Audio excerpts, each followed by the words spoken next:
The era of low inflation is over, and many people will lose significant amounts of money as a result. We've all suffered, whether we realize it or not. Reflecting on the days when the British pound dominated global trade, it's clear how much influence Britain had worldwide. Today, Britain is just another country, a shadow of its former self, lacking the economic and military power it once wielded. Imagining America in a similar position shows the potential for profound changes. The American economy is arguably more structurally flawed than the British economy ever was. Our dependency on the dollar's status as the world's reserve currency is a significant vulnerability. The debt crisis exacerbates this issue, as our service sector economy heavily relies on global supply chains. Unlike the pound, which was backed by gold, the dollar is backed by nothing, allowing the Federal Reserve to print money without restraint. Winston Churchill once remarked that his biggest mistake was reattaching the British currency to gold, acknowledging the power America holds by printing money freely. Politicians generally dislike gold because it forces them to be honest.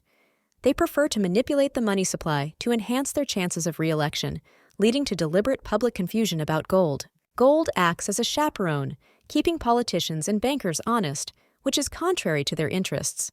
Alan Greenspan, in his essay, Gold and Economic Freedom, explains how gold and economic freedom are intertwined, emphasizing the need for honest, sound money. To make money as an investor, one must identify where the market is wrong and take the opposite position. The market currently believes the Federal Reserve can engineer a soft landing, reducing the inflation rate back to 2% and maintaining it indefinitely. However, this belief is misguided.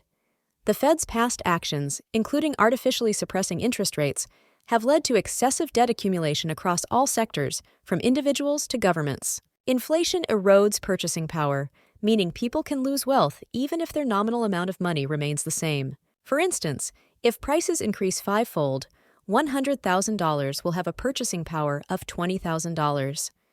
This scenario will result in significant real-term losses due to inflation, rather than outright financial losses. Contrary to popular belief, capitalism is not inherently evil.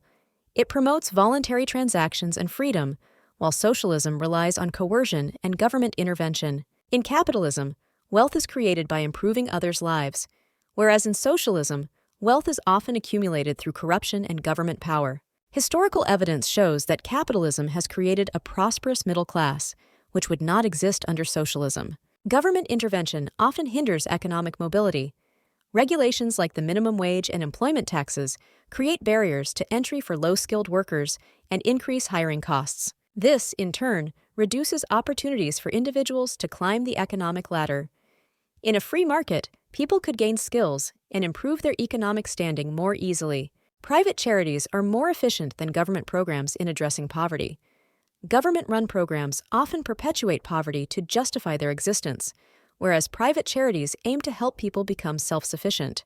The bureaucratic inefficiency of government welfare means that a significant portion of the funds intended to help the poor is consumed by administrative costs. Investors should position themselves against the consensus by buying non-dollar assets, particularly in countries with sound fiscal policies and trade surpluses.